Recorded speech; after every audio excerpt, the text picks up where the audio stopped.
경제 뉴스가 연예 뉴스처럼 들리는 그날까지 경제 브리핑 불편한 진실.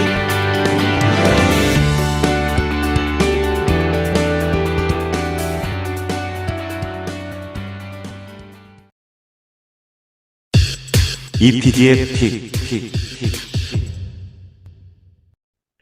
회색 코뿔소가 온다. 이 표현 아마 다들 아실 거예요. 이 베스트셀러 책 제목이기도 했잖아요. 네. 그리고 이 책은 예전 경불진에서도 자세히 소개한 바가 있는데요. 다시 한번 상기하자면요. 회색 코뿔소. 이거는 개연성이 높고 파급력이 매우 크지만 사람들이 쉽게 간과하는 명백한 리스크다. 뭐 이렇게 정의가 돼 있잖아요. 이 코뿔소는 덩치가 엄청 크기 때문에 멀리서도 쉽게 알아볼 수 있지만 코뿔소가 달려올 때 두려움 때문에 아무것도 못하고 그냥 서 있는 거, 적절한 대처를 하지 못해 큰 피해가 발생하는 그런 현상을 회색 코뿔소가 온다. 이렇게 표현하더라고요. 이 내용은요, 세계 정책연구소 대표 이사 겸 소장인 미셸 푸커란 분이 2013년 1월 다보스 포럼에서 처음 발표했다고 합니다. 그런데 갑자기 웬 회색 코뿔소? 아마 이유는 다들 눈치채셨을 거예요. 이 글로벌 금융시장에 회색 코뿔소가 정말 무섭게 달려오고 있거든요. 그런데 이런 회색 코뿔소, 우리 경제가, 우리 금융시장이 잘 피할 수 있을까요? 예, 드디어 올 게 온 것 같아요. 오늘 미국이 기준금리 올렸죠?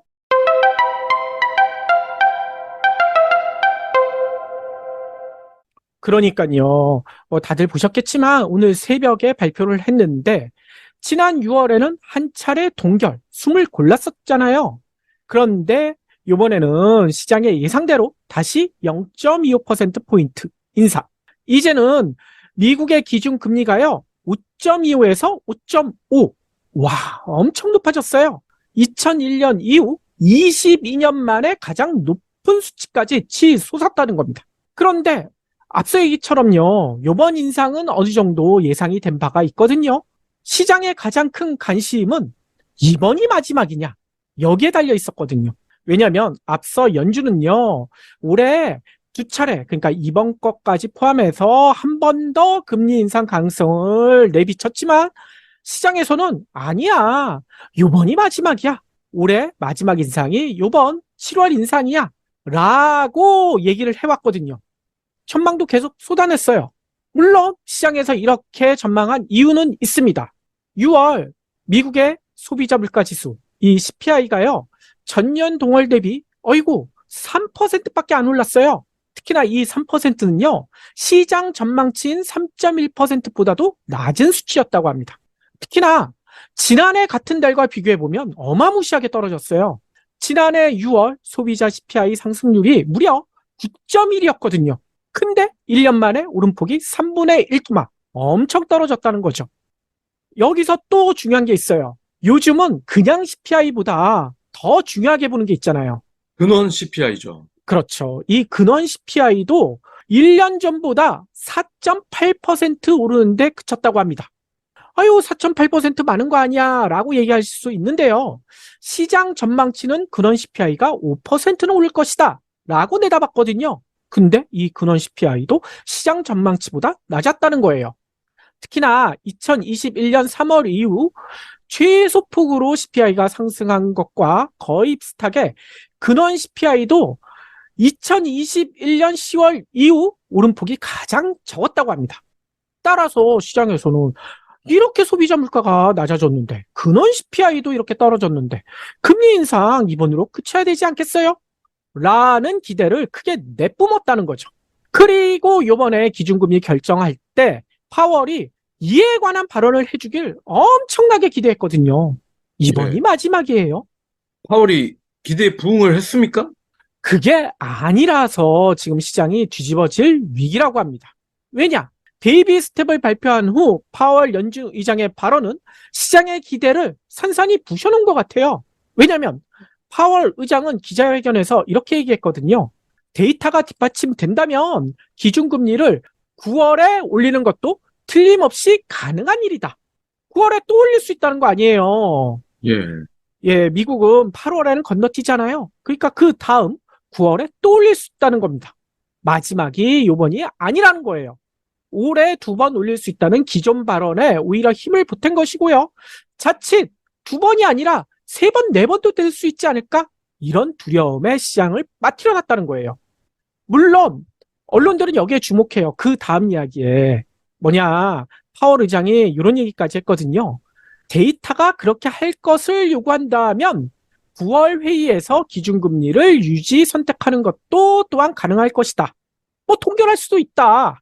뭐 이런 얘기를 한 건데, 시장에서는 앞에 얘기 빼고 동결 아니면 이날 얘기하길 기대했는데 그것과는 달랐다는 거죠. 그러면 파월이 이렇게 이야기하는 근거, 그 데이터는 뭘까? 다들 아시다시피 소비자 물가 상승률이 가장 중요하잖아요. 파월이 이런 얘기를 했어요. 소비자 물가 상승률이 2%가 될 때까지는 계속 금리를 인상하면 과잉 긴축이 될 것이다. 따라서 당연히 2%까지 떨어지기 전에 금리 인상을 멈출 것이다. 여기까지만 보면 시장의 기대에 부응하는 바를 하는 것 같잖아요. 네. 그래서 기자가 바로 물어봤거든요. 그러면 당신이 생각하는 물가 상승률 2%대는 언제쯤 달성 가능할까요? 아마 기자는 이런 답을 원했을 거예요. 빠르면 올해 말, 아니면 내년? 뭐 이런 얘기를 기대했을 것 같은데 여기에 파월이 딱 찬물 끼얹습니다. 뭐냐? 2025년은 돼야 될 것 같다. 아이고, 2년이나 남았군요. 그러니까요. 요게 바로 그 얘기 아닙니까? 2025년까지는 금리 인하 기대하지 말아라. 파월의 얘기대로라면 5%가 넘는 이 고금리 적어도 1년 이상은 그냥 버텨야 될 것 같다. 라는 이야기잖아요. 파월만 이런 얘기한 게 아니에요. 연준의 성명서도 비슷한 뉘앙스라고 합니다. 물론 예전 방송에서 설명드려서 다들 아시겠지만 명확하게 얘기 안 하잖아요. 성명서도. 그런데 이 모호한 가운데서도 우리가 의미를 찾아낼 수가 있거든요. 뭐에서 찾아낼 수 있느냐? 이 연준 성명서 이번에 발표된 걸 보면 미국 경제 성장세에 관해 이전에 언급했던 보통 이런 표현보다 완만한이란 표현을 썼거든요. 아니 보통이나 완만한 이게 뭐 차이냐? 곱빼기도 아닌데 라고 하실 수 있는데요. 이거에 대한 해설을 월스트리트 저널이 바로 내놨더라고요. 뭐냐? 연준은 완만한이란 표현을 보통이란 표현보다 더 상위 개념으로 취급하고 있다. 즉 완만한 경제 성장이라고 이번에 표현했잖아요. 그거는 보통 경제 성장보다는 성장세가 더 높다고 보고 있다. 이렇게 해석해야 된다는 거예요. 네. 즉 시장에서는 금리 너무 많이 올라서 경기가 침체할 것 같다. 그러니 금리 인상 그만하고 동결하거나 인하해야 된다. 라고 얘기하고 있지만 이 성명서를 보면 그것과 반대라는 거 아니에요. 아직 미국 경기 침체 우려할 만큼 나쁘지 않은데? 고금리 계속 유지해도 될 것 같은데? 라고 얘기했다는 겁니다. 아니, 파월과 연준이 이렇게 언급하는 이유가 뭘까?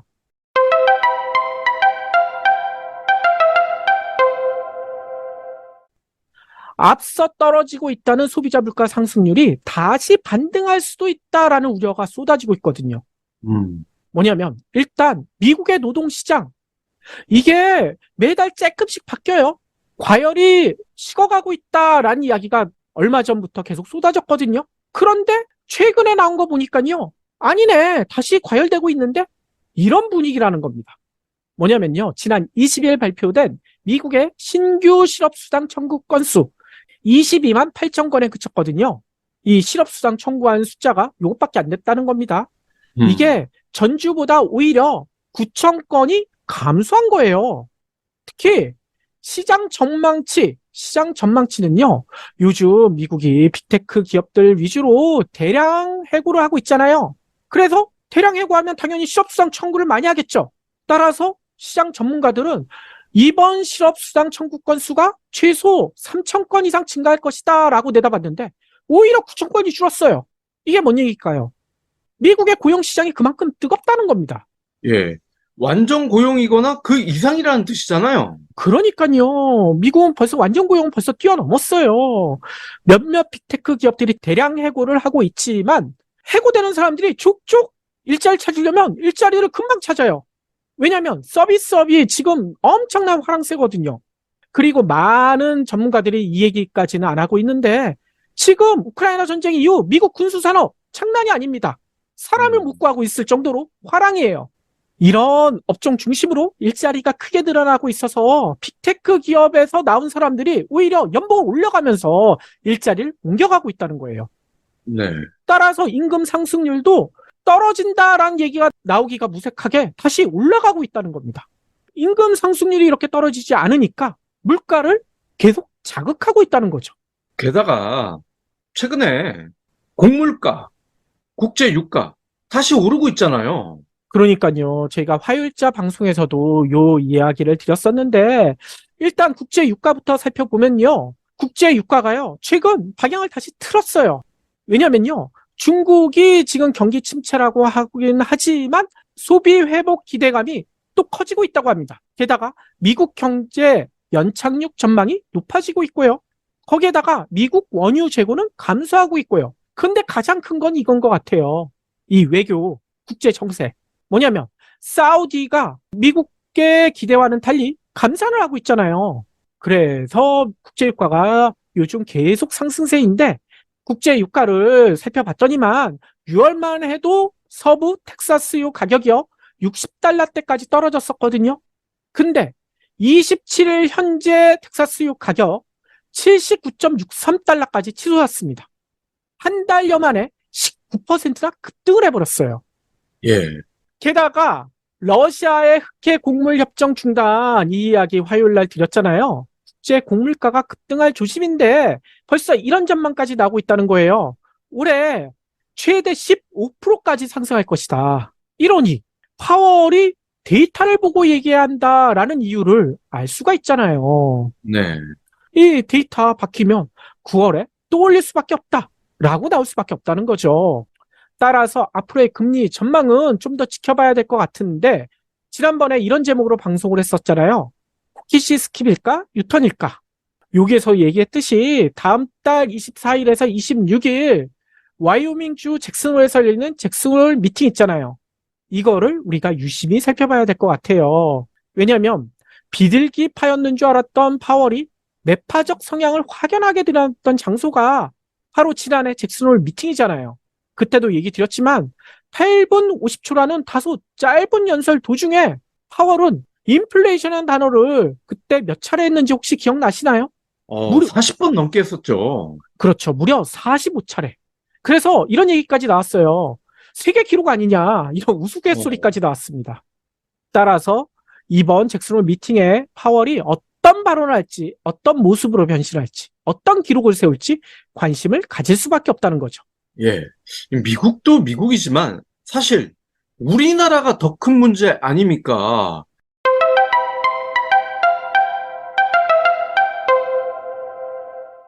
그러니까요. 지금 우리나라가 한미 금리차 2%포인트로 지금 벌어져 버렸거든요. 가보지 못한 길로 벌써 접어들었다는 겁니다. 최초예요, 최초. 2%까지 벌어진 건 회색 코뿔소가 지금 바로 눈앞에 닥친 것 같아요. 근데 문제는요. 2%포인트에서 멈추느냐? 그게 아닐 수 있다는 거예요. 더 벌어질 수 있다는 점이에요. 앞서도 얘기 드렸지만 미국은 8월에는 기준금리 결정을 안 하죠. 그래서 그 다음 9월인데 제가 찾아봤더니 우리 시각으로 9월 21일 새벽에 기준금리를 발표할 예정이더라고요. 이때 또다시 올릴 가능성이 높거든요. 이때 만약 베이비 스텝을 하게 되면 우리나라와 미국의 금리 차는 무려 2.25%포인트. 와, 어마무시하게 벌어지게 되죠. 우리도 살짝 올리면 되지 않을까요? 그럴 가능성도 없지 않아 있긴 해요. 왜냐하면 우리가 다음 달에 기준금리를 먼저 결정할 수가 있거든요. 다음 달 24일로 예정돼 있어요. 이때 우리나라가 기준금리를 올리면 이 폭은 다시 줄어들 수도 있습니다. 그런데 문제는요. 현재 시점에서 하느니 금리 인상을 결정하는 게 가능할까? 거의 불가능하다라는 전망이 많이 나오고 있고 저도 쉽지 않을 것 같아요. 네. 왜냐? 지금 대내외 경제가 아주 진짜 이거 뭐라고 표현해야 될까요? 도저히 그게 가능하지 못하게 만들고 있습니다. 예. 이렇게 표현하면 되겠죠. 사방이 지뢰밭이다. 그러네요. 그 표현이 가장 맞을 것 같아요. 어제도 설명드렸지만 IMF가 5번 연속 우리나라 경제 성장률을 낮춰놨잖아요. 전 세계에 우리나라만 유독 이렇게 낮춰놨어요. 이 정도로 우리나라 경제 상황이 녹록치 않다는 거예요. 게다가 금융시장 불안 여전하죠. 왜냐하면 제2금융권 연체율 리스크 그리고 부동산 PF 부실 이게 언제 터져도 이상하지 않다라는 이야기가 나오고 있잖아요. 게다가 새마을금고 연체율 상승 그리고 예금 인출 사태 이 뱅크런이 언제 벌어질지 모른다 이런 얘기도 나오고 있고요. 따라서 2%포인트나 벌어진 금리차가 고착화될 가능성이 매우 높아 보인다는 거예요. 그런데 문제는요. 어쩔 수 없이 이 벌어진 금리차 유지할 수밖에 없는데 과연 이거를 버텨낼 우리 금융시장의 체력이 될까?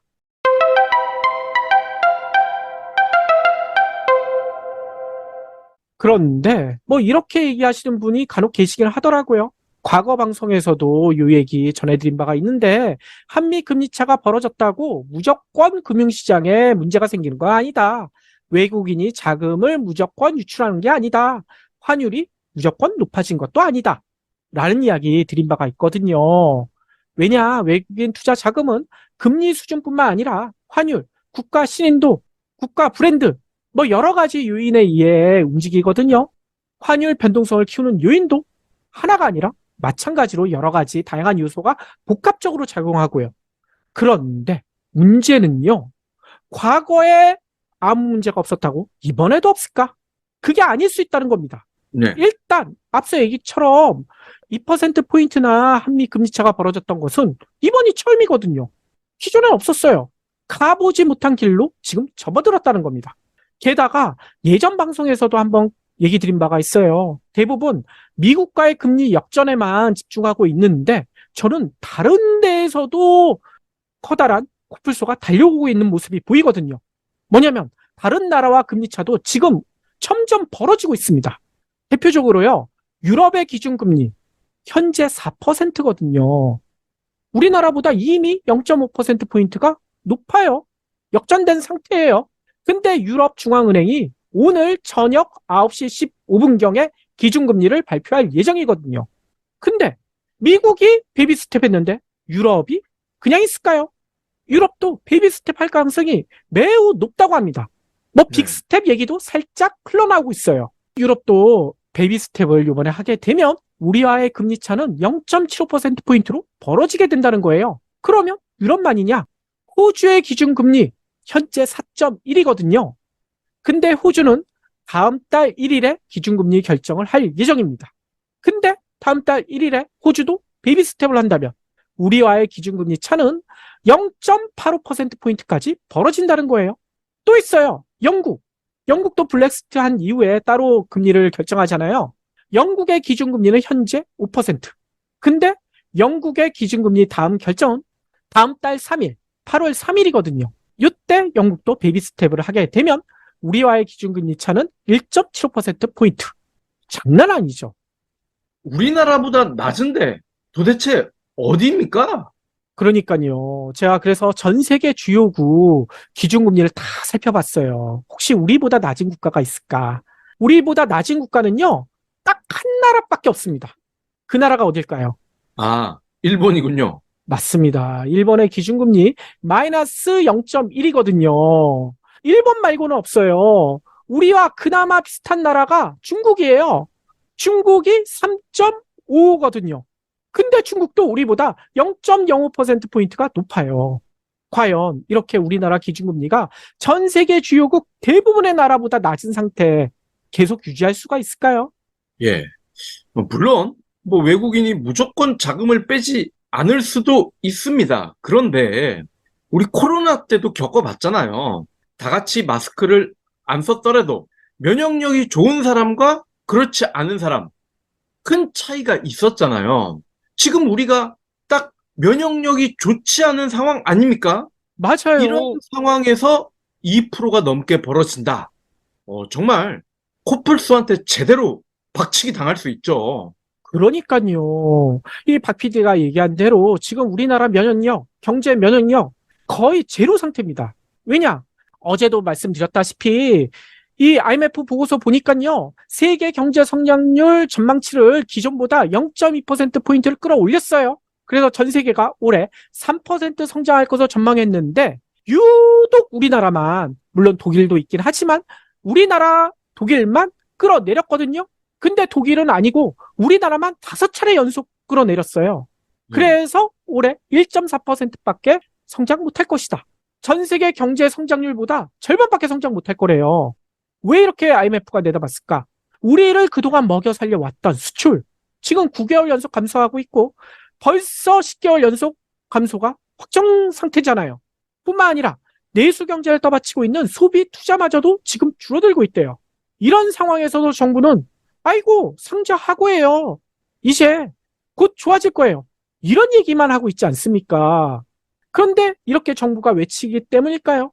최근에 가계부채 또다시 늘고 있죠. 그리고 주식시장엔 P2 또 늘고 있다고 합니다. 회색 코뿔소가 앞에서 미친 듯이 달려오고 있는데 이를 외면하고 있는 거 아닐까요? 예. 이 면역력을 기르려면 불효 비타민, 불효 유산균을 먹어야 되는데 제 돈으로 이거 정부 관계자 사주기는 싫네요. 그러니까요.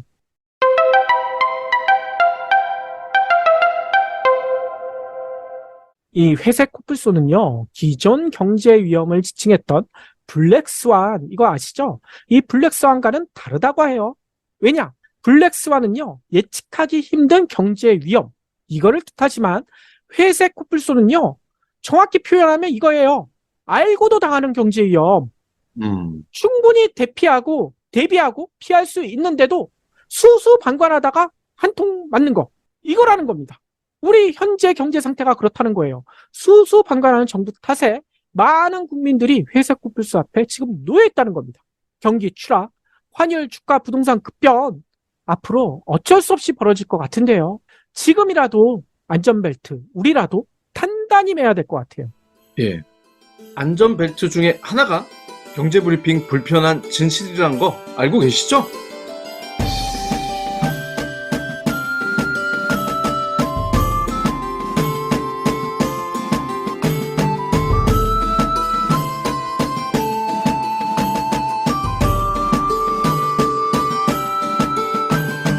경불진 완주해 주셔서 감사합니다.